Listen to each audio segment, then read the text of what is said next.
live. This is Louise Hicks, your host of Aim to Purpose Spiritual Empowerment Hour. And we are finally on. We did have a little bit of a technical difficulty, and I do apologize for that.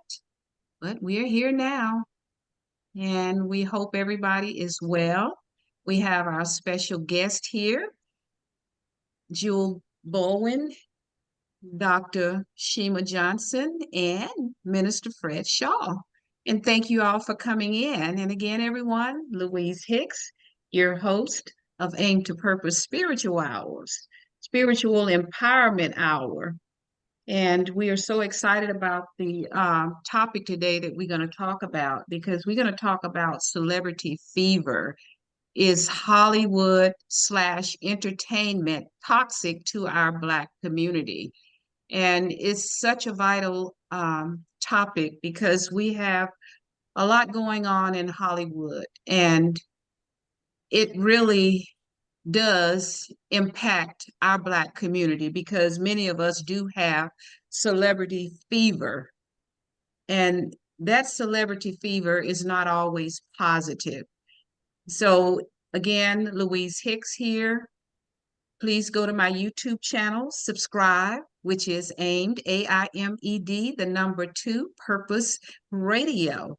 And my website is www.louisehicks.com. That has all of my social media outlets or platforms, which are Instagram, Twitter, well, X now, formerly known as Twitter, LinkedIn, and of course, Facebook. I have multiple pages on Facebook. So before we get into our topic, why don't we have each one of our guests to kind of introduce you in case you're new to the show, you haven't seen it before, Aim to Purpose Empowerment, Aim to Purpose Spiritual Empowerment Hour, which comes on every Sunday. And we come in at various times. Sometimes it's just me. Sometimes I have my usual guest here. So, Jewel, why don't you go ahead and introduce yourself, tell our audience just briefly a little bit about yourself, and then we'll move on to Dr. Shima, and last but of course not least, Minister Fred Shaw. Well, my name is Jewel Shaw Bowen. I am a mother of 3. I hold a bachelor's degree in social work and a master's in management. I work for LA County, Los Angeles County as a manager. And I would like to just say that anything that I say is a representation of myself. It has nothing to do with my job. This is my own personal opinion of anything that I speak on. And I'm glad to be a part of this podcast and to speak on the issues in our community that are vitally important. Thank you so much. Dr. Shima? Good afternoon, everyone. My name is Dr. Shima Johnson, and I'm excited to be a part of this wonderful program. As some of you may know, that I have my own business, and I am retired from the state of California for over 40 years. And with that vast experience, I'm able to, reach out to the community and see what the needs are. And right now, I think that everything that this show represents is doing the work that is so vitally needed for our community. So I just want to thank you so much for the opportunity to come on and share my personal opinions about what's going on in our community. Thank you. Thank you, Minister Shaw. Yeah, I'm Reverend Fred Shaw. I want to first of all wish everybody a happy holidays, and not only those in the audience, but those on the show right now. This is the season that we should be loving one another and getting together, and then thanking God that we've made it, if we do, to a new year. I'm the international spokesperson for the Citizens Commission on Human Rights. I'm the director of public affairs also for them. And we are a mental health watchdog group that exposes psychiatric abuses such as the mass drugging of our citizens and electroshock therapy and things like that. We connect the dots to the violence and the homelessness and everything else that's going on. I'm also the president of the NAACP Inglewood South Bay branch, addressing issues, and I'm just happy to be part of the show. And God bless to everybody. Thank you so much. And I welcome everyone. And thank you all for sharing your knowledge, your experience. Again, everyone, I'm Louise Hicks, your host of this podcast, Aim to Purpose Spiritual Empowerment Hour. And I started this podcast a little over a year ago. And I started it because I saw so much going on within our community. And with my experience and my understanding, wisdom, been around here for now 72, about to embark upon 73 years in March. So I have a lot to say. And my goal is to elevate our community to a higher level of consciousness because of what I've seen and what I've noticed within our community. And I've noticed a lot of toxic behaviors on social media. And that's so inappropriate because it's really not helping us to go anywhere. In fact, many of us are going backward instead of forward. So we need to take heed, and we tend to, a lot of us follow a lot of this toxic information that's being carried out on social media. A lot of the followers, people are just following by the thousands sometimes, just flocking to some of this toxic information that's not doing anything for us. And that's one of the reasons that I started my podcast. And I would encourage a lot of our other seniors to start doing something, talking to some of the younger generation, because some of us have just retired from life. And I've been retired over 20 years. However, I started my own business as an entrepreneur, and L. Hicks Consulting Services, LLC. I'm a motivational speaker. I'm an award-winning author, and I'm a coach. I am work with business owners in order to help them to elevate and improve their businesses, and it's doing well. And I'm going to bring one of my entrepreneurs on here one day so that you can speak. He's a plumber of Perfect Flow Plumbing out in the city of Los Angeles, California, and surrounding areas. Again, Perfect Flow Plumbing. So I love having my guests to come on here. I have a website, www.louisehicks.com. And I really want you to go there, and I want you to share this podcast and lots of other podcasts, because it's so important that you share information that you're listening to your peers, your friends, your parents, your cousins, sisters, brothers, because it's so much positive knowledge. We get a lot of negativity. We need to start spreading the positive and go into 2024 with a vision to elevate. And that's so important because we're nearing the end of 2023. And what have you done to help you support your community? That's important. So with that said, again, our topic today is celebrity fever. Is Hollywood entertainment toxic to the Black community? And an update on the Brendan Depa story out in Florida. So first, let's talk a little bit about Brendan Depa. A lot of you may not have heard the story of this boy who is artistic and has some other issues going on in his life from early childhood, from a toddler up. And he apparently attacked a teacher's aide out in Florida. And the protocol, from what I understand, was not followed for this young boy who was 17 at the time that this attack occurred. He has now turned 18. And this DA and the prosecuting, I guess, attorney or whomever it is, they are attempting to try him as an adult with all of his medical issues. And he is a young Black boy that was adopted by a white parents. The mother, Leanne Depa, I'm not sure because of the father's name. I can't recall it right now. However, they adopted him when he was just an infant toddler, maybe 1 or 2 years of age. And they have done their best to get mental health treatment for him. However, it appears, like I said, the protocol wasn't followed. And it is supposed to be, supposedly, they're having some type of hearing in January where he will be sentenced. And there are lots of people out here and that's supporting him and his family in this situation, whereas he should never be sent to prison. They're trying to send this young boy to prison because he doesn't have the mentality of a person that can survive in prison. And they're attempting to send him to prison for could be up to 30 years. Now, that is nothing but gross injustice within this injustice system. There are people who kill people and have gotten lesser sentences than what they're trying to do. And he should never have been tried as an adult in the first place. So, with that said, both he and the teacher's aide.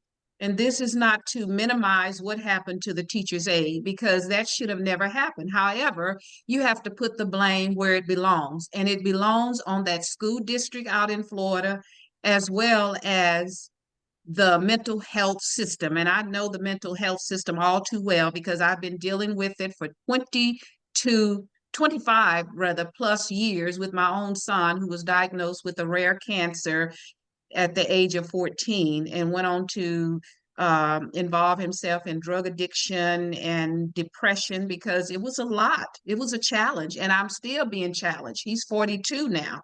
So we have to start taking some interest in what's going on in our Black community because a lot of us, we are toxic and we are traumatized.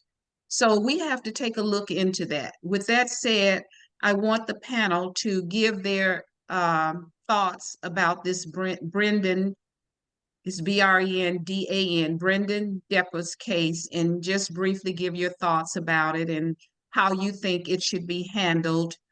And we will move on to this celebrity fever because that's a real issue going on right now. Hello, this is Dr. Shima Johnson. Right now, I just want to briefly just point out something about this particular case with Brendan.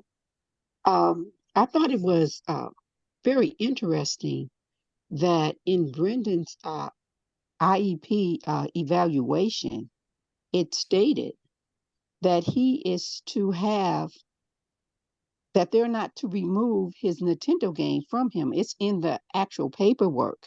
So I think, we have to ask the question, how did we get here? And not to take away from the harm that was done to the teacher's aide, but our concern first and foremost is also to the student, the child.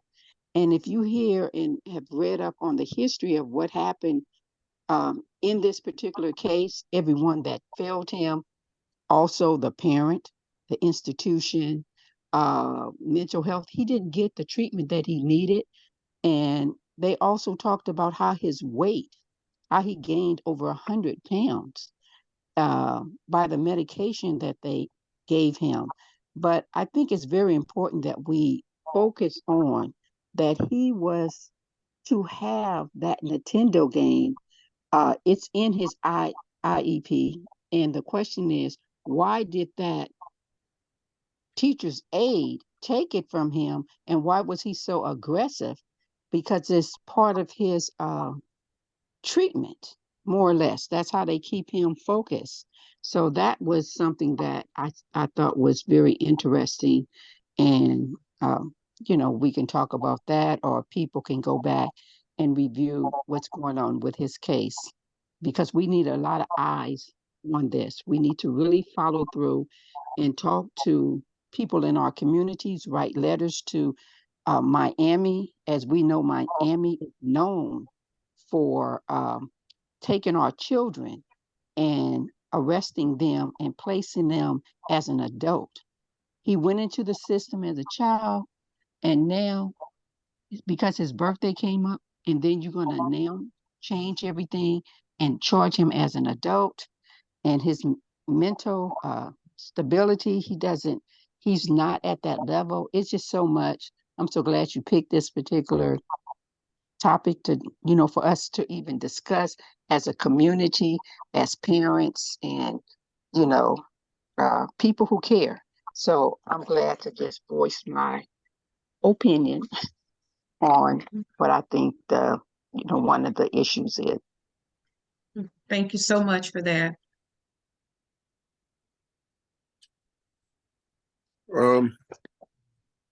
I would say that one of the problems that we have is it's hard for us to believe with the amount of money that's being spent in the field of mental health, all of this encouragement to take treatment that do not work.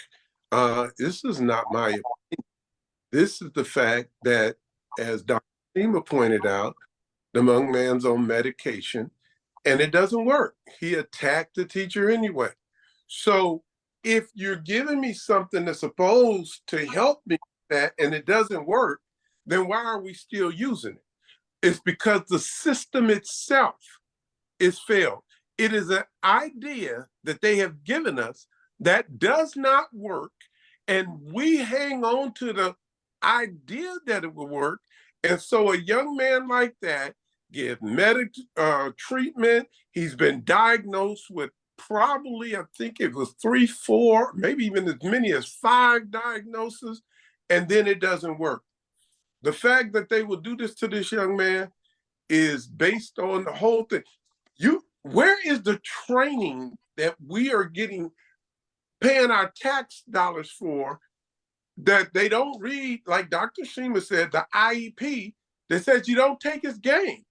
If you don't take his game, that means that taking the game is a trigger. So why would the teacher's aide not know that when we spend all of this money in mental health? Every bill they pass, they add something for mental health, and it is just there to suppress society. It is not to create any solutions. And we see this in this young man, and I just think it's ludicrous.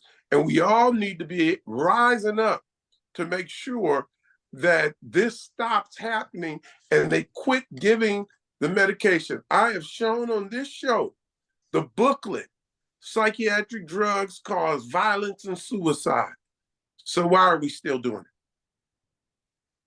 Absolutely. And just so everyone knows, just in case you're not sure what IEP is, that's an individual educational plan that's for persons that have these type of disabilities, like what Brendan has been diagnosed with, multiple diagnoses, as Minister Shaw pointed out, which was autism spectrum, as well as they were saying ADHD, which is attention deficit disorder, and other disabilities. And he's had these for many years. So we need to keep that in mind. If he had this IEP, it should have been followed. And I've been hearing rumors that the teacher's aide rather, just introduced to it just prior. So that school system, as everyone has said, you have to look at the state, you have to look at the federal government, and you have to look at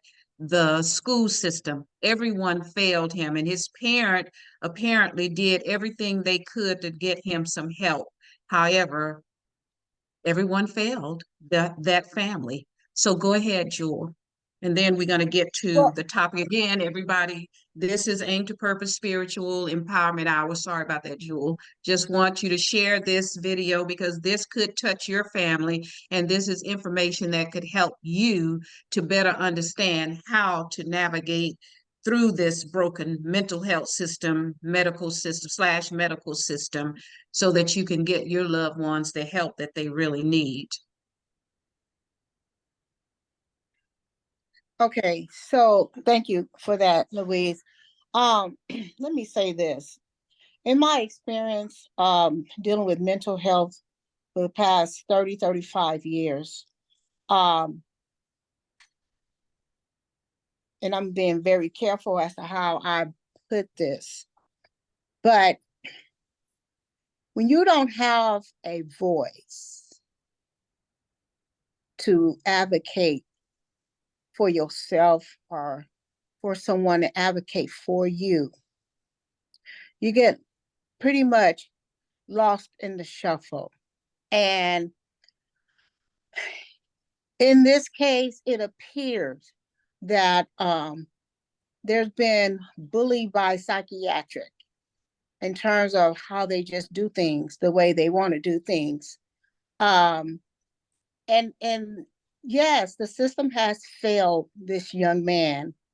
And then not only did they fail him, now he have to pay the price of a judicial system that's going to fail him again. And this is the railroad that, you know, he is not by himself. He's just the one that we heard of. Okay. This is Absolutely. going on consistently across America. This Mhm. is happening in ways that people have no understanding as to why and how, because we put so much trust in mental health. There are stories where people say, oh, mental health has helped me. Oh, I can't do nothing without my medication.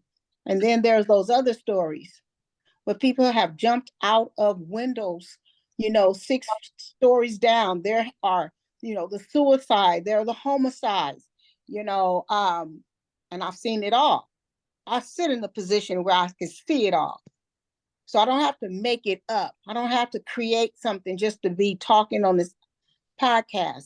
This is what's happening. This is the reality of how the system can fail, especially young Black men.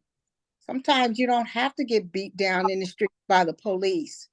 You can get beat down by the system. And it's just as painful as the licks that they put on George Floyd. So, especially when you're 17 years old, you don't even understand what's happening with him, with yourself. You're just Right. going through life, you know?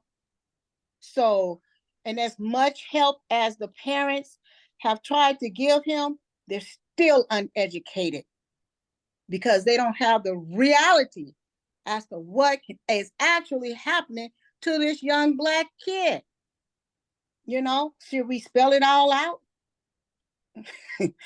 do you really think that if he was any other kid, would it be happening like this if he wasn't Black or brown? Let's just look at it. So we're looking at a system that bullied this whole situation, and it's so unfortunate. It's just unfortunate. And yes, we do have to speak up on it and speak out on it. So that's Yes. on it. Absolutely, because it impacts all of us, and you never know when it's going to happen to you or your family.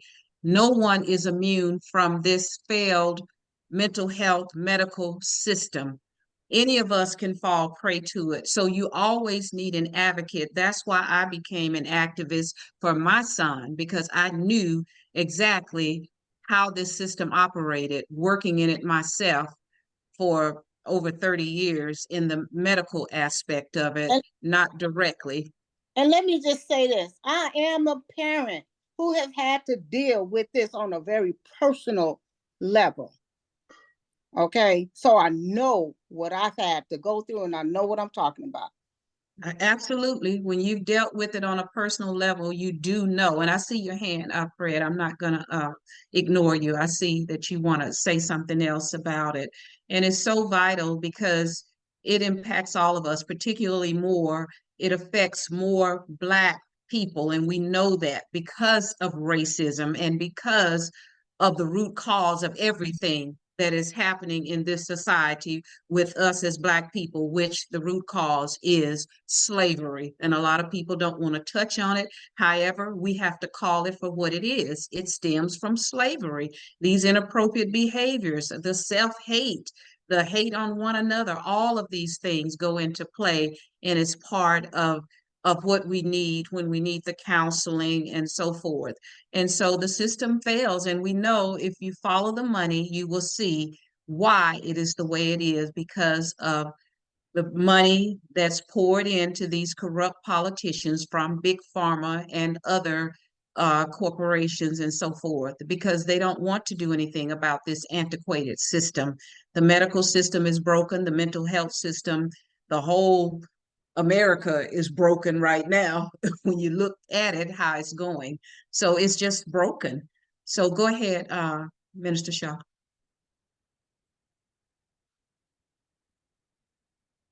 You on mute. You're on mute, so we don't know what you're saying. Sorry about that. Over the last 2 months, I've had a medical doctor and a clinical psychologist call my office seeking help because they have been incarcerated against their will into the mental health system. These are people, a clinical psychologist and a medical doctor, okay? Neither one of them believed in the medicating of the kids and all of this stuff, but it's just ironic how they can do that. And one of the things that we have to take a look at is that racism, as we know it in this country, or the effects of it, may not have happened if not for the mental health system backing the racism. I would dare anybody to research and give us 10 quotes over the last 200 years where mental health stood up and fought against racism. You know, I'm not saying they're not out there, but it's sure not publicized as much of these drugs and electric shock and how we need mental health. And now they have commercials saying you might have tardive dyskinesia, which is the involuntarily moving of the mouth and all that. That is normal. No, it's normal when you take the medication. That's when it's normal, because the medication causes it. So then they have a drug for that. And then you're supposed to take that drug, but then that drug, if you research it, may have involuntary movements in it. So this is a failed system. It's the hardest thing to get people to understand. When we say get treatment and stuff, we're telling people to go to the wolf because they don't have the treatment. There's no clinical trials on the drugs and everything that prove that they're effective. There's no clinical trials that prove that there is a chemical imbalance of the brain. There's no clinical trials on any of these diagnoses. So when they have gotten into our heads that we don't recognize that we'll say they didn't get the right treatment or they were given the wrong dosage. No, it doesn't work. So you can be as effective going to the Crips and the Bloods. That's not CCHR talking, that's me talking. So I would just want to make sure that if there's any attacks, they come get me. And then they can debate me on your show one-on-one, and I'll show you how I'll clown them. Absolutely. You are absolutely right. And politics play such a significant role in why the mental health system / medical systems are not fixed, because it's all about following that money and the greed of this country. And when you follow that, and it also falls a lot in the hands of us as Black people because of the economic deficits within the Black community. And a lot of things we have to take accountability, and that's what's going to transition us into this next conversation. But before we do that, I want to share this because I heard Dr. Umar Johnson talk. He calls himself, I can't remember his other name now, but anyhow, Dr. Umar, if you guys follow him, I know he's involved in the Brendan Depa situation. He plans to have a lot of gatherings, people there on the date that they are supposed to sentence Brendan or do something that day. And when I heard this story, it just broke my heart because I saw my son in that being Brendan in so many aspects of what's going on with Brendan. And that's why I took such an interest in this case and wanted to bring it bring it to light, because we need to know this and we need to talk about it. And a lot of people are talking a bunch of foolishness on social media, which is positive in many ways, but it's toxic in so many other ways. And so many of us as Black people, we love to follow a lot of this toxic behavior. You can take your hand down now, Minister Shaw. Unless you want to say something else, you can take your hand down. But it's just it's so sad when we see this behavior. And like I always said, and you can find out more about Dr. Umar's, what he's doing, if you go to his Instagram page. Dr. Umar, it's on his Instagram. I'm sure that's where I saw it at. So when we talk about these things, it all leads back to slavery, as I mentioned, and it leads to politics, because we know that as Black people, most of us tend to follow the Democratic Party. Not myself, because I stopped being a Democrat back in my 30s, and that's been over 40 or so years ago, because I have not seen any significant improvement collectively, where we as Black people have connected the dots as a result of the Democratic Party.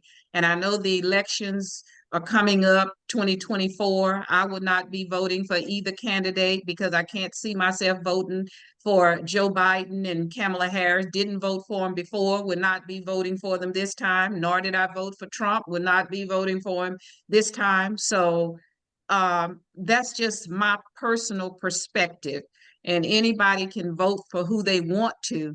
However, when I see these presidents walking into these Black churches and these ministers allowing them to come in there and tell these people all this stuff, and then once they get into office, nothing changes. Because if we had the change, why would we still be talking about racism? Why would we still be talking about Black people living in the situations we're in, poverty, being brainwashed, and self-hate, and hate on one another, killing one another? And it's so prevalent because look at what's going on now in Hollywood. And a lot of us have this celebrity fever that we're going to talk about now. And is Hollywood toxic to the Black community? And again, everyone, I'm Louise Hicks, your host of this podcast, Aim to Purpose Spiritual Empowerment Hour. And it's you can go to my YouTube channel, AIMED, AIMED. That's for aspiration, inspiration, motivation, edification, and determination, with vision, hope, faith, knowledge, and action. And that's what we need in order for us to elevate ourselves. So my YouTube channel again is AIMED, AIMED, the number 2, Purpose Radio. Go there.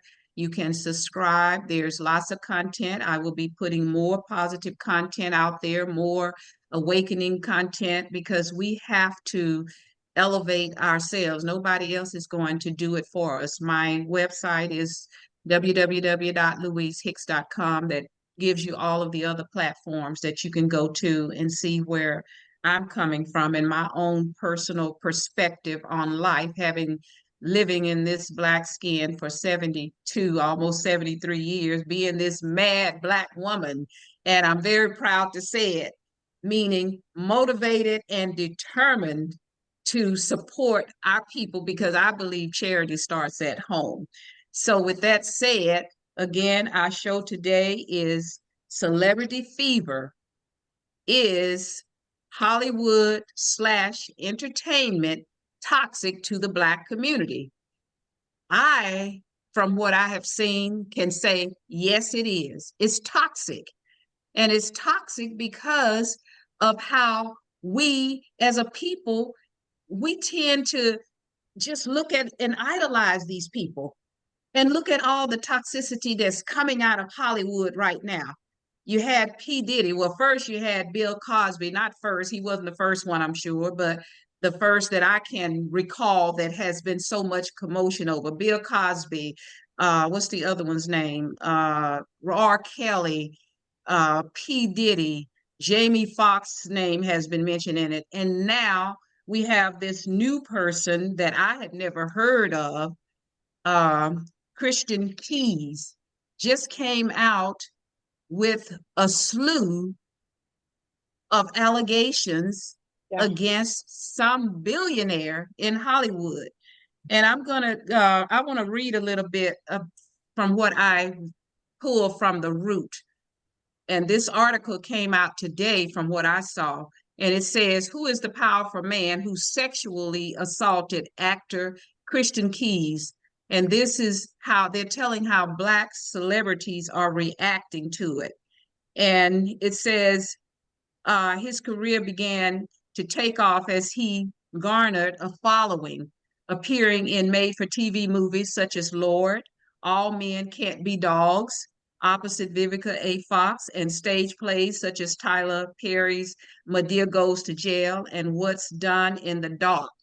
Now you see What's Done in the Dark. That was a movie. However, What's Done in the Dark starts to come to light. And light will take over darkness eventually. That's letting you know something. So I just want to tell you and what he was saying. He said this person was sexually harassing me for years, says Keys, explaining that the powerful man in question claimed and bragged about having multiple young Black men on the payroll. And they just had to show up when he requested them to be there, Keys said.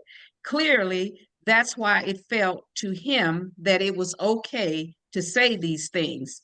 So I watched him on YouTube, Christian Keys, the whole hour and so many minutes. I watched him talk about what happened to him and how he was not going to sell his soul to the devil, quote unquote, because he had values, he had morals, and he was a straight man, and he wasn't into all of that type of behavior and activity.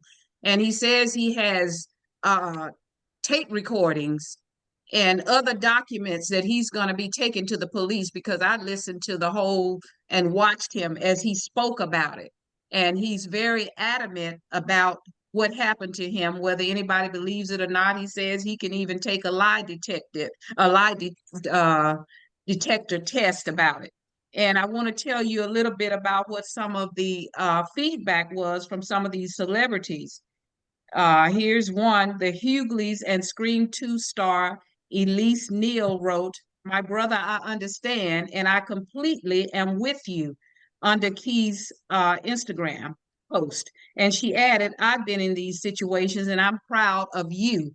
So apparently, from what we're hearing from some of these celebrities, this stuff has been going on for years and years and years in Hollywood and in the entertainment industry. And here's another one, says, Get Out, star and comedian Lil Rel, how are we? I don't even know some of these people, commented under Key's Instagram and said, "Proud of you, brother." Another one, comedian Gary Owens, also commented, "Sorry you had to go through this and have been carrying this with you for so long, bro." And then another one, Black culture commentators also weighed in. Tammy Roman wrote, "Christian, I've been around you several times and you are such a light who walks with integrity and peace." She added, "I'm sorry you've experienced this, but I commend your bravery." Another one, Cocktails with Queens, the host Claudia Jordan commented, "You shared a piece of this with me when we first met maybe 15 years ago and said one day you would come forward. And you did." And she added, "I'm so proud of you." So these are other celebrities speaking out. And here's another one commending Christian Keys for sharing his story. Someone called Queen Sugar, star and soap legend Dontre T. Whitfield, implied, I hope I didn't mess that name up, implied that there is an even bigger discussion to be had about some of the Black community's top figures. Y'all don't want to have this conversation. If we told y'all about your heroes and sheroes, it would break y'all. He wrote under King's post.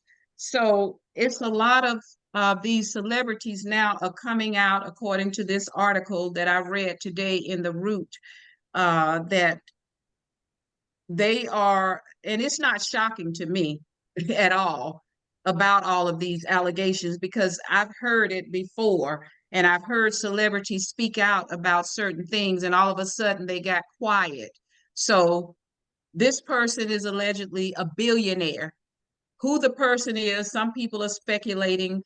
I'm gonna wait until Christian Keys says who it is, because I'm not going to put anybody's name out there because I don't know who it is. So I'd like to get you guys thoughts on what you think about all of this and how it is impacting, because it is toxic to our Black community, because a lot of people worship these people. They worship these rappers. They worship these hip hop people who are talking about killing one another, talking about drugs, talking about the women, calling them terrible names like bitches and hoes, and they always saying nigga, nigga, nigga this. And why would you want to use a word that's used to denigrate you? I don't like the word at all, and I only use it in the context of getting a point across. I don't like it. And when I hear it coming from us as Black people, I'm saying, why are we using a word that white people have used for years to degrade us as Black people and put us at the lowest that you can go as a human being, 3/5 of a person in the Constitution that is supposed to stand for equal justice. So I want to get you guys' take on this, and what do you think? How do you think this impacts us as a Black community, all this toxic behavior, and give us what you think can be the solution for it? Who wants to go? I'll go. I'll go. I mean, I have something to say about it. It's first of all, it's so unfortunate, but people in power have a behavior, or the propensity to have a behavior that really comes and shows up when they think that they're in control and that they can just manipulate and control people. A person like P. Diddy, is starting to really come out on him about his homosexuality and, how he's been really doing other Black men. But this has been going on for a long time. And what I've noticed about what's happening in Hollywood is demasculizing our Black men in our community. It's like, if you're a Black straight man, you almost have a hit on you in a sense, and I noticed that most Black gay men are the ones who are really flourishing and prospering. And listen, what you do in your bedroom is not my business. I don't even care. But this is just an observation, you have women who are flourishing and prospering, but the Black man in our society at large, not just only in Hollywood, has really been challenged to the core. And so, once again, he don't have to always get beaten up by the police in the streets. He's getting beaten up by the system. He's getting beaten up by our socialism. He's getting beaten up by the environment on so many fronts. And so, I commend Christian Keys. I did see part of it. I wanted to finish it up later on. But at the same time, when you're chasing a dream, when you're chasing, this, I need to be seen, or I need to be well known, or what have you, you really pretty much become gullible and vulnerable. And you fall into those traps because you're doing whatever it takes at all costs to get to where you want to be, and that in of itself is really damaging. And so, right now I feel bad for him, but at the same time, he's been a grown man a long time. What can I say? Thank you. I agree with you because you hit the nail on the head in so many ways. How uh, if you're a straight Black man now, it's pretty challenging to be a straight Black man because our society, the white supremacy society, this has been a strategy plan ever since slavery. And you can read the Willie Lynch letter and see how it's laid out, that Willie Lynch syndrome, that mindset. And God tells us he's not given us the spirit of fear, but of power, love, and a sound mind. So we don't have to fall prey to all of this uh, trauma that's dumped on us. We need to go and start connecting the dots, coming together. And we are doing that. Many of us are doing that. We're coming together. We're connecting the dots. We're starting to show love. We're starting to use that brain power we have, that sound mind, that love for one another, and not that self-hate that came out of slavery. And many of us have never gotten out of that traumatized state, and we're still in it.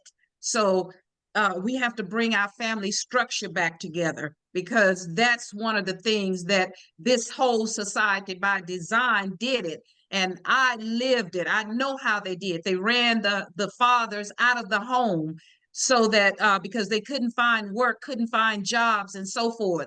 Because the last hired, the first fired, and then you want to go and blame the person. It's like what Malcolm X said: you put the liquor stores in the Black community, and then the Black man gets drunk, or woman, or whomever it is, and then you're ready to throw them in prison. However, we have to get a change in our mindset so that we don't fall prey to all of these by designs, like the drugs were thrown into the system.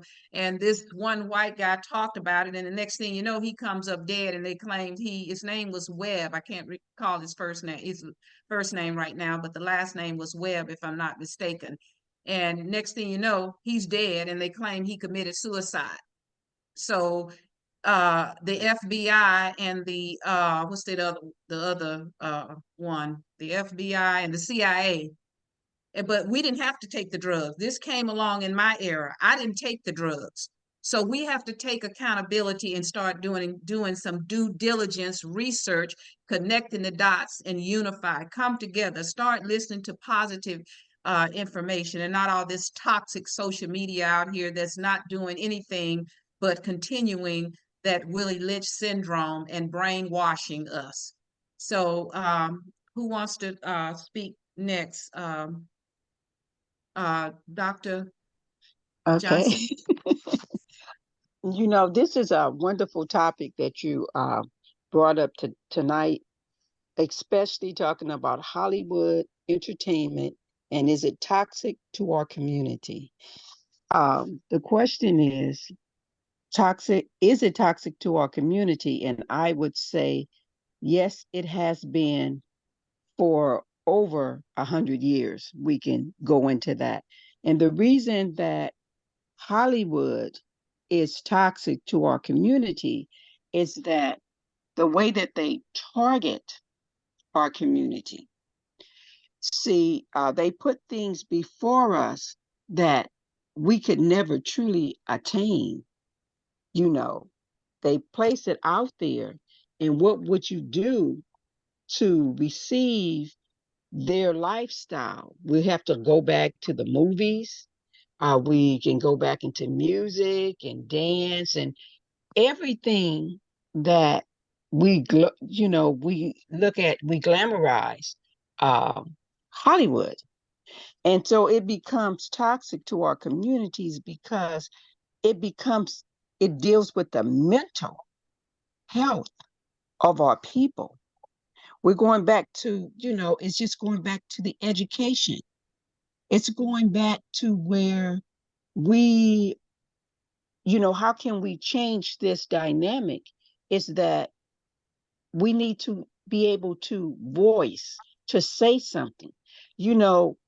We can always go back when our parents say, don't talk about that, keep it quiet. This is what's going on in our community.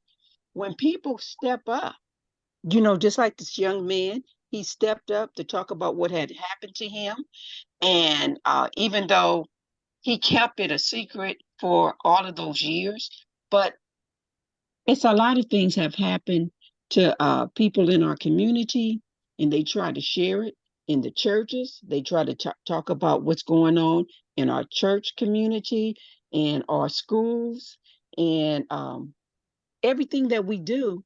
There's damage that has been, brought out, and we seem to silence the people who are trying to express what's going on.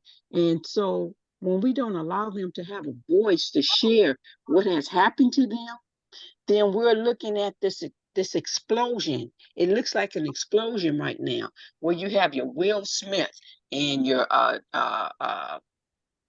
Tupac and all of this other stuff, that people are telling these stories about what had happened to them in these industries. And people have always talked about it, but they get silenced. And then we don't go as a community. We're not following up and making sure that whatever has been shared with us, that we take it to the next step. Because the powers in those communities, you know, you got the police that's involved, you got politicians that's involved. They shut the people up. People come up dead when they try to speak up about what has happened to them. And we as a community, we need to build safe havens for our people. When you hear somebody talking about something, we should have something already built up where we can take it to the next level and protect our community. And this is, it's happening with our families. It's so when we talk about toxic, yes, our community is toxic. What we look at, what we listen to, it's unfortunate, but we know that these things are real. We've heard the stories, and all I would just like to say, we as a people, as a community of people, we need to put things in place. Those are the solutions. We know that what's going on exists, and it existed. And from where we're sitting right now, talking about it, that's good. But what is our next step? How do we hold people accountable for their action so that we can heal our nation, heal our communities? Because we are hurting as a people. And we have to understand that we are hurting. And right now, it's the fear is, the fear is there. People are fearful. They're afraid of what they're going to do, their jobs, their careers. That's why they didn't speak up. They have to feed Yes. their families. That's why they didn't say nothing. You have people who witness people being abused, little children. Now they're grown, but we know that these things happen. So how do we do that? This is a toxic environment. So we need to move our people out of that environment and give them something that they want, you know, that they need. And so I think this team right here is people on the panel.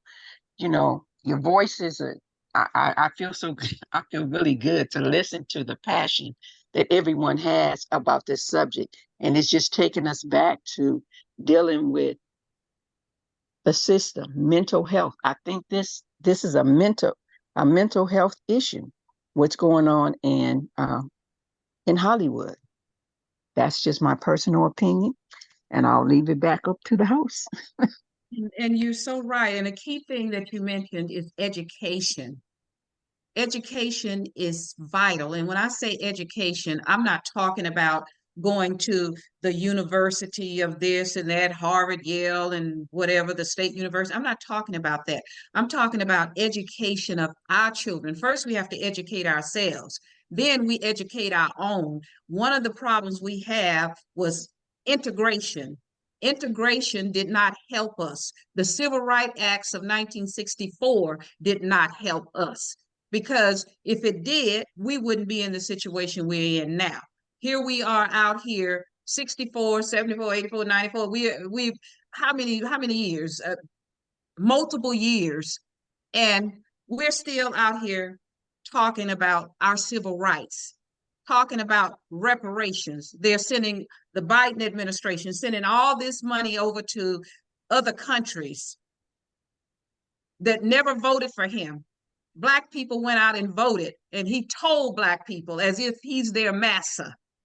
If you don't vote for me, you're not Black. Yet that's an insult. Yet a lot of Black people still went out and voted for them, afraid of what Trump is going to do. But if you're taking heed of what your scriptures say, God has not given you the spirit of fear. So what are you fearing?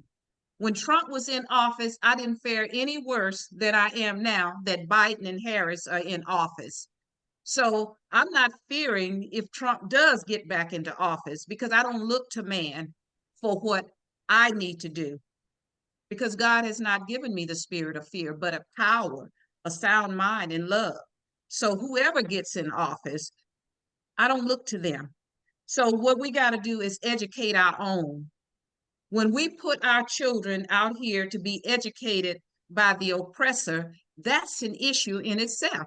We have to educate ourselves first so we can educate our own children. And that's major, when we're letting other people teach us, like that man down there in Florida that is supposed to be a governor said, Black people learn skills from slavery. So what kind of skills can you learn from somebody beating you, whipping you, raping you? As Minister Shaw mentioned one time, you're talking about therapy. I guess they thought that was the therapy, and that means the rapist. So we're going to get our therapy from the rapist? We got to wake up. And some white man, blue-eyed, hanging up in our churches as well. I don't go for that. If I go into a church and I see a white Jesus hanging in there, that tells me the mindset of that congregation. Because why are you hanging a white Jesus, blue-eyed? And that's one thing I got from my mother, who would be 100 years old if she was still living. She died at 92. She said, I will never hang that white, blue-eyed man in my home because I don't worship him. That's not who the Bible depicts as Jesus. She said, I believe in God, I believe in Jesus, but not that Jesus. And a lot of us are, as Jeremiah Kamara wrote the book on Holy Lockdown. And we got to change our mindset. We got to educate our own children of our history so they can understand the root cause of why these inappropriate behaviors are in place for us. And I thank you for saying that, because there's so much trauma in our community. And thank you, because education is key, but we must educate our own. So, Minister, I know you got a lot to say, and I can't wait to hear you. Well, let me say this. The Bible tells, be transformed by the renewing of your mind. In other words, in order for us, integration wasn't bad, except for the fact that we took on the mindset of white people. We didn't want integration to be free. We wanted integration to be accepted. And so, to this day, you have people who are trying to be accepted instead of standing on your own moral fiber. I actually think the problem is with Black America is we have lost our moral compass and consciousness.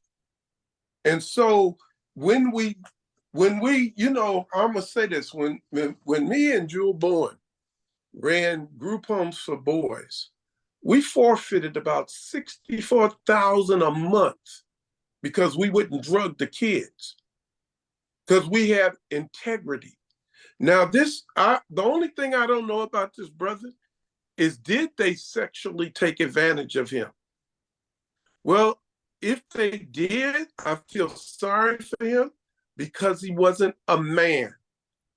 They can't offer me nothing to make me do anything I don't want to do. So evidently he valued what they promised him more than what his integrity was. And your integrity should be more important in your immediate life. If you Can I say something quickly? In listening to what he said, no, he did not bow down to the offerings. No, he didn't. And that's why people are commending him, because no, he didn't give in. He said this, whoever this billionaire is had other men on his list who did succumb, apparently. But Christian Key said no, he did not. And that's why he was too afraid, though, to come out until he heard Cassie, who sued Diddy, P. Diddy, for all of the stuff that she said happened to her. And she was paid off apparently real quickly, but the stuff didn't go away. So no, he didn't succumb to any of it. According to him, he didn't succumb to it. He was a straight man, and he said he stayed a straight man. And that's good. But you know, many of us know, we've talked a long time about the hidden hand of Hollywood and how they abuse children and how they make the stars sell completely out. I mean, it's like this. If an individual is in a prison and guards let people in to rape them or molest them or something, you can't do nothing about that. But the truth of the matter is, and this goes to the Me Too movement too, I really have a problem to where a woman refuses, like this brother did, and will not succumb, who never get the role, who never make the money, but then the person who did succumb and who did yield to it, then they go on TV after they become millionaires and famous and everything, and then talk about what they were made to do. If you really was against it and it really went against your moral fiber, then you should have said no. Just like the woman, we don't know her name because she never said yes, because she either had the moral fiber or she was married or she was dating and she said no, but we don't know her name. And so those are the people that I feel more sad for. But the thing is this: we worship money more than we fear God. And I'm not trying to push Christian, Muslim, any Jewish, any faith right now, but we fear the lack of money more than we fear our spiritual integrity. And as long as it's that way, the situation continues. I personally, if you were really pushing at me like that and you were blocking my way, I personally would set you up to where now what you were trying to do to take advantage of me, I can put on all the airways unless you give me the opportunity I'm supposed to have.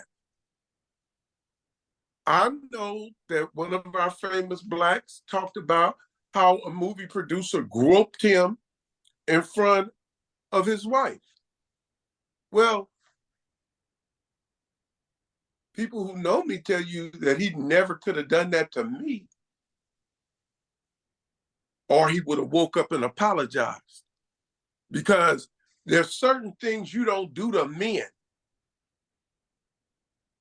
Now, men, a female walk up, if she's attractive and groping, he may not say nothing. But a man,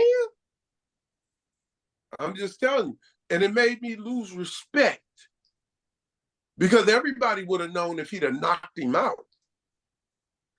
And so I'm just putting it like this because I don't want us going through the woes me. And I got to say something about this.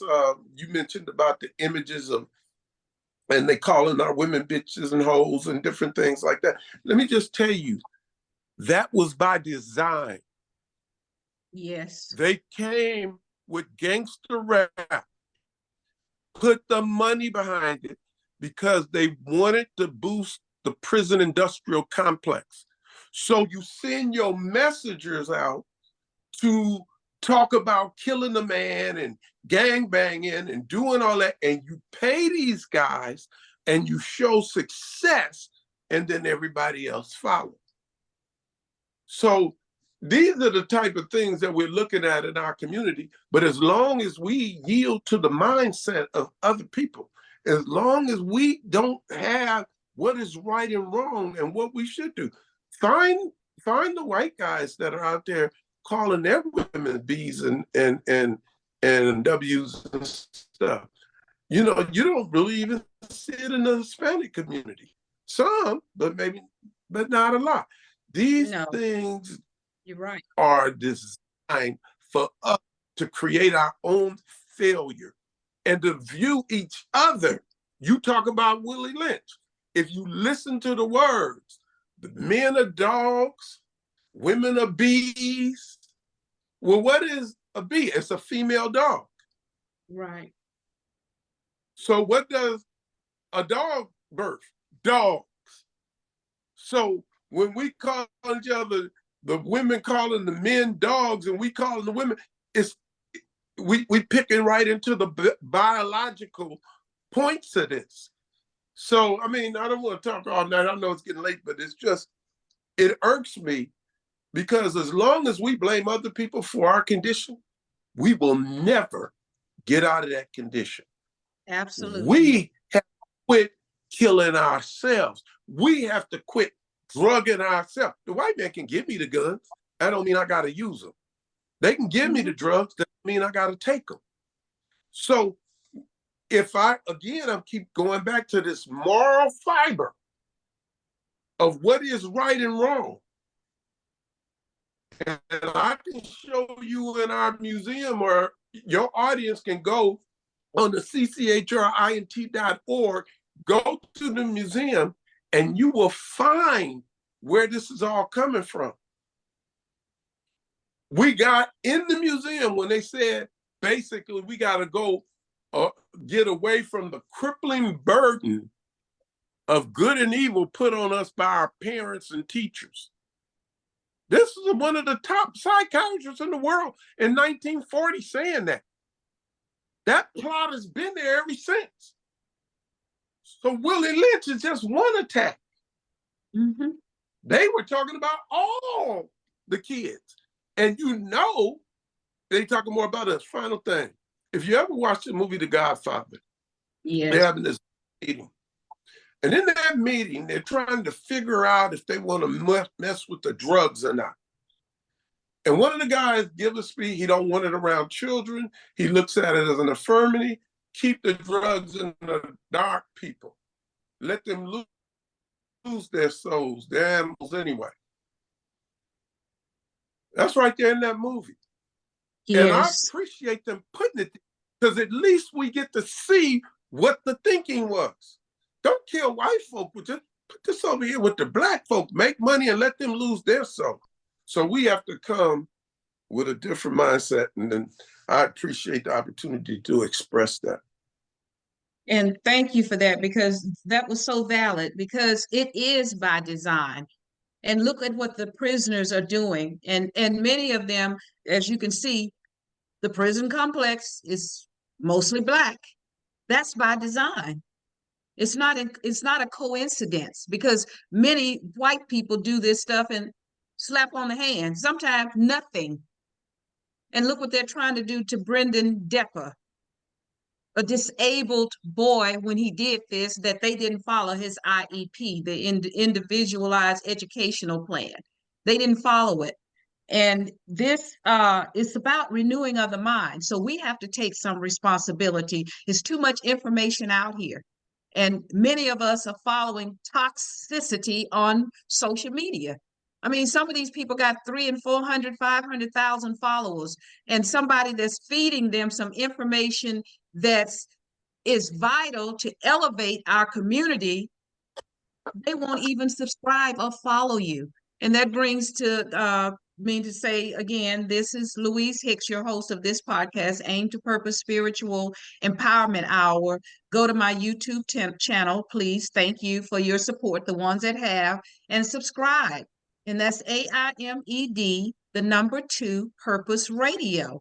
And go to my website, www.louisehicks.com. That will take you to all of my social media outlets, LinkedIn, Twitter, X, formerly known as Twitter, Instagram, Facebook, of course, where we are being broadcast live right now.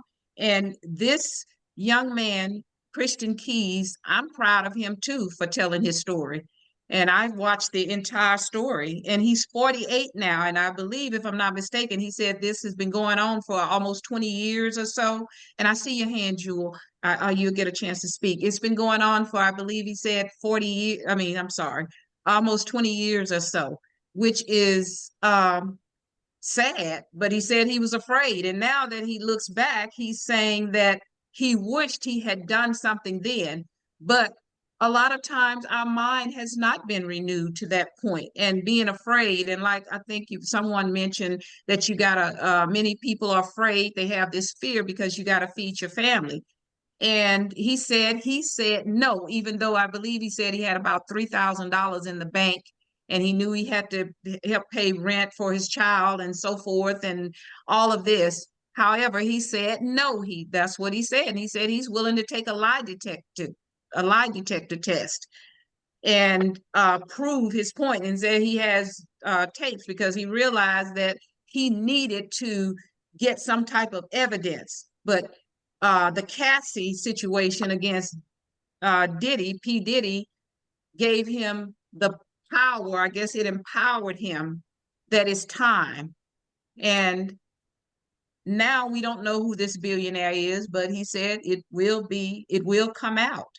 And I'm not going to speculate who it is because I have no idea who it is. I don't know who it is. But whoever it is, it's so sad because this stuff has been going on, and there have been others I recall, but I'm not calling any names right now because I want us to come back and talk about this once we find out who this person is, because I'm not going to be shocked whoever it is, because we know that Hollywood has been a place for years and years and years, and people have brought out and mentioned things about what goes on in the entertainment industry. I remember Michael Jackson talking about it. He ends up dead. And Prince talked about, he ended up dead. So it's not like this stuff is new. And even in the medical industry, I remember Suzanne Summers, I think that's her name. She talked about the medical industry when it had to do with cancer. So these things are not always brought out, and they are swept under the rug, so to speak, because of the political corruption and everything that's going on. And if you say too much, you have to watch what you say, because we don't have freedom of speech. They will remove your YouTube videos, your interviews, your podcasts. They will remove it. And it's like we are a bunch of bumbling idiots as a society because we don't have the brains or the mindset or the critical thinking skills to distinguish evil from good or evil from bad. And that is not the case. However, this society is by design that they want us to stay in the dark rather than coming into the light. And people are starting to come into the light now, which is great. And I'm just happy that we are waking up. And the man is now 48 because we have a lot of trauma going on with us as Black people. A lot of it. So, Jewel, you had something to say, and we'll be wrapping up in a little bit. I didn't want to be long. I just wanted to point out that, the educational system need to be very careful at who they're putting in the classroom to assist these special needs kids. Yes. And, I'm just wondering whether or not if the young lady who took the, tablet away from, or his game, whatever it is, away from Brandon, did she have any special needs herself?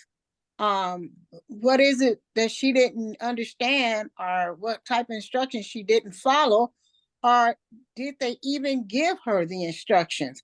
those things are critical, you know. And so I just wanted to point that out because the educational system, in terms of who they're hiring, their hiring practices have really diminished. And you know, the teachers are over identifying with the kids. They want to dress like them. You know, you very rarely see teachers coming to work in suits with ties or, you know, skirts and a blazer.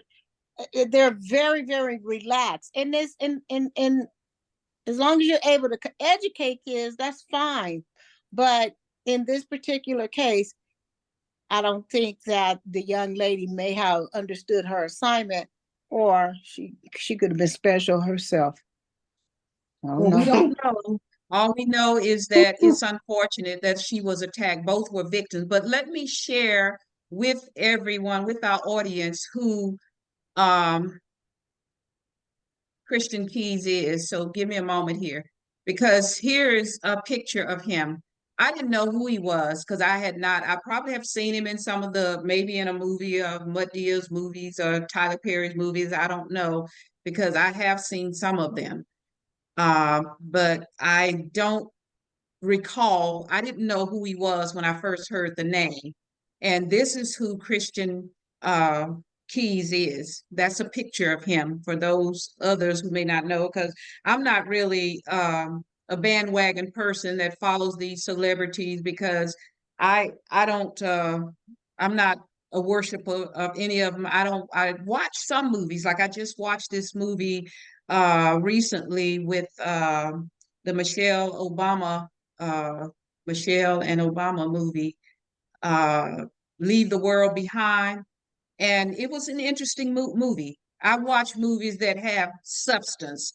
A lot of these movies they make out here, they have no substance. They just out here with a bunch of shoot 'em up killings and all of that. But this was a movie on Netflix that had some substance, because it was about how crazy the world has gotten, and what will we do if all of a sudden everything is cut off. We're back to, I guess you could call it, the wagon wheel days, where you don't have electricity, you don't have water, you don't have anything, and we could come to that. What will you do? Will you know how to survive? Will you know what to do? So it was a very interesting movie, and it could happen. We don't know. So we need to start, that's something we need to think about. And my kids told me about it because they watched it, and they told me, Mom, you need to watch Leave the World Behind. They keep me posted on a lot of things because they're younger, and and I don't have a mindset that I'm 100 years old and I've shut myself out of the reality of life, because these things are happening now and we need to be in touch with reality. And I'll stop sharing, but this is Christian Keys here. And he's 48 now, and he has a show, from what he said, of his own. And he did not succumb to whomever this billionaire is. And we need to bring our family structure back. That's one of the downfalls: lack of fathers in the home, lack of accountability. We got to do that. We got to bring the family structure back together with some positiveness within our community, whether it's your child or not.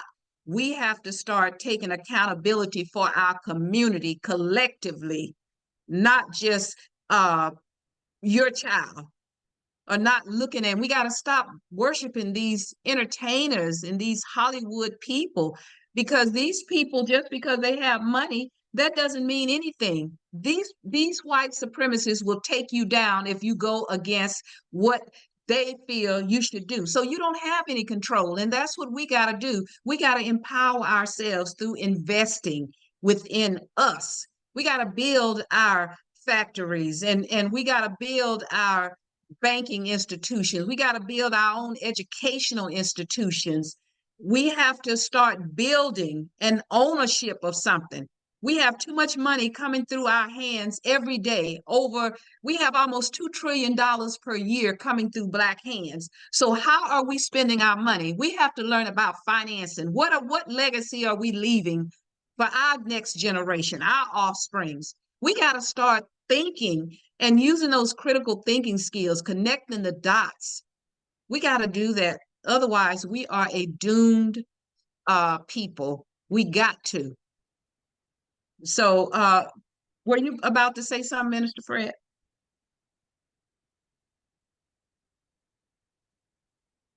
I think, No, I really wasn't going to say anything else. I just want to remind everybody when they are faced with these things that people who can be bought lose the respect of the people who can buy them. And so, we can go for the money right now, and the heck with integrity. It's about being rich and all that. But what you're looking at with P. Diddy, what you're looking at, and I don't know these people, and I don't know if it's true. I do know that I saw a video with R. Kelly. And, your power is not there for you to take advantage of people. It's there for you to share your talents and inspire people. So that's all I would want to say on that. and you're so right. And I do check the chat, and I noticed Dr. Johnson had put in the chat. Apparently, you saw the movie as well, and I thought it was a good movie too. And it was a lot of symbolism in the movie. And also, sometimes people do blackmail and drug people and take advantage of them against their will. That does happen. And if you're blackmailed, then a lot of people succumb to it. They don't realize their power and they think they're not going to be believed. And when you, with all these so-called powers that shouldn't be, you can fall prey to some of this stuff. And when you're young too, and you don't have that renewing of the mind, it can make a difference.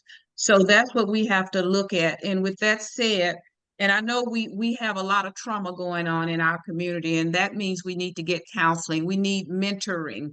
And I'm not going to say therapists because that was about the rapists. The therapy came from the rapists. They thought that they were giving Black people therapy, I guess, when they were raping the Black women and our ancestors and all of that.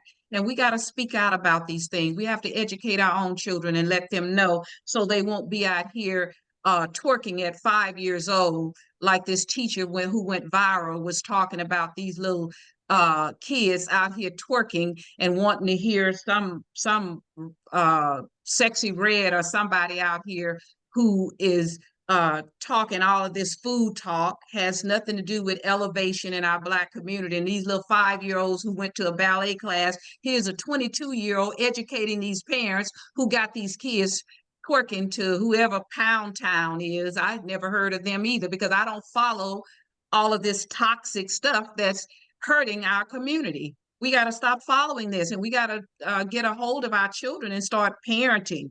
What kind of parent to have your child out here twerking at 5 years old?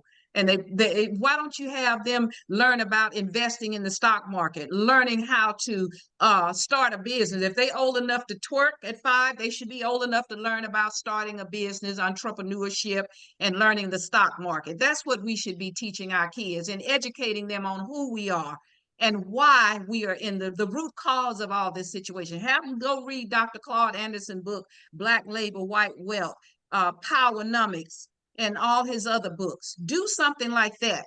That's what we got to do. Start following these type of people. And we need more education, like you said, Dr. Shima. So with that said, we're going to close out. I guess we went about an hour and a half over. However, it was a productive conversation. We need to have more conversations like this. Again, I'm Louise Hicks, your host of this podcast, Aim to Purpose Spiritual Empowerment Hour. Be sure and go to my YouTube channel, AIMED, AIMED, the number 2 Purpose Radio. My website, www.louisehicks.com. Again, I am an award-winning author, a coach. I'm a businesswoman, have my own L. Hicks Consulting Services, working with clients to help them to elevate and improve their businesses as well. So we'll have some closing remarks, and then we'll close out for today from each person. And thank you all again for coming, and thank the audience, our listening audience. We always appreciate you as well. So closing remarks. Well, I'd like to just say that, this was a topic that was well needed. And we really need to be able to have the space and the platform to speak on these issues. The whole ideal of not being able to say anything and to remain silent is an enslavement of itself.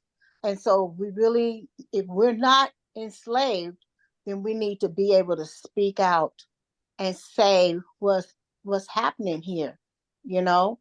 And so there are so many things that are taking place in the world right now that is disturbing. And so people are simply afraid to say something because, they may get canceled culturally, or, you can lose your job and things of that nature. And it's so unfortunate, but this is how enslavement, physically enslavement gets started. So with that being said, I just want people to be cognizant of what is happening. Don't be afraid, and speak of what is truth and on your mind. Thank you very much, Louise, for your platform. Thank you. I appreciate it. Dr. Johnson, would you like to have some parting words? I, I would just like to say to our listening audience that everyone has a responsibility, not only to yourself, but to the people around you.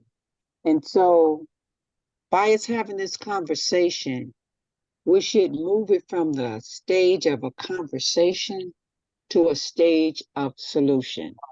So, as we get on these calls and we share our thoughts and feelings about certain topics, please go back and share with your family, discuss some of Absolutely. those topics, and so that you can heal within and in your circle, and then advise your family members to go out and share it with their friends and family members.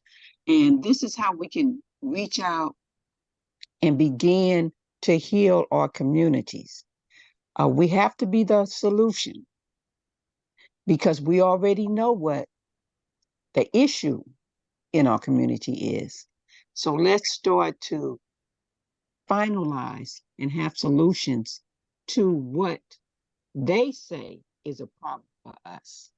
But we have the answers, and it has always been there within us.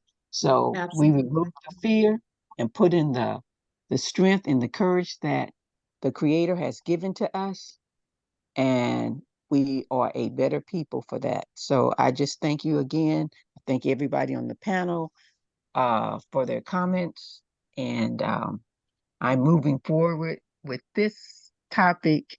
I'm going to take it to my family, and we're going to have those discussions, and we're going to come up with some solutions that we can work with and to change the Great. things that's around us.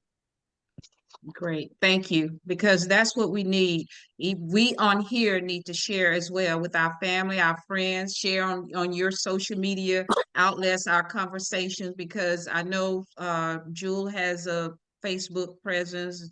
Minister Shaw has one. I don't know whether you're on platform, Dr. Johnson, but we need to share as well these conversations with our friends. Ask them to share as well, because everybody should be sharing this information because it's so vital. It's enough toxic information going around, so we need to share as well.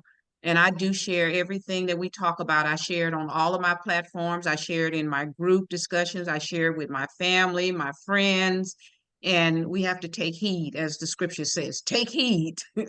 So go ahead, Minister Shaw. Oh, I just want to say that when we look in the Bible, Adam and Eve ate of the tree that they were forbidden to eat of. And when God came through the garden, they hid from him. And when they answered up, they told God that they were naked. And so they were afraid. And God said, "Who told you you were naked?" Basically, whose ideas did you take on that were not the one I gave you? I go back to the spirituality in which we need and the Absolutely. willingness to do what we need to do and not take on the mindsets of things that are immoral, not right, and worship something more. We got ministers now walking around saying, I don't do nothing unless I get paid. Oh, Well, yeah. this wasn't a paying job. We supposed to go out and do the things to where people see us as valuable. So with that, I just want to say again, Merry Christmas, Happy New Year's to everyone. And God bless you all. And let's change the mindset and come out in 2024 with a new attitude. Absolutely. And happy Kwanzaa. I'm not really into Christmas a lot. My parents didn't raise us like that. We got a gift. They acknowledged they didn't want us to walk around, I guess, as kids, not understanding, looking pitiful, but they raised us differently. So I'm grateful to that because it makes you go out and you spend money you don't have. You invest your money in the wrong things because this is a man-made day to get your money. And the Bible tells us to worship in spirit and truth. And a lot of us now, as you mentioned, even ministers, with all due respect to you, because you're one of the ones that I do admire. Some I don't, because they are all about the money as well. And I speak it because we're supposed to worship in spirit and truth, not in, it didn't say worship in religion and truth. And some of us are so heavenly bound until we're not any earthly good. And white people are getting their heaven and earth right here, and here we are trying to wait till we get to heaven. We need to be talking about these reparations that our ancestors worked for, and so Biden can stop claiming they don't have money, but they can send all this money over to Ukraine and everywhere else he's sending it to. So we need to talk about getting our share for our ancestors and what they did. So with that said, I'm going to close out and thank you all again for coming and supporting this podcast and speaking candidly about your feelings. And we want to see what happens with Christian Keys and who this billionaire is. We will find out. Then we want to reconvene this panel and we're going to go from there in helping, as Dr. Johnson and Jewel and Minister Shaw has said, we got to get solutions because we have to elevate our Black community to a higher level of consciousness through education. That's the key to it, so that we can grow economically, spiritually, intellectually,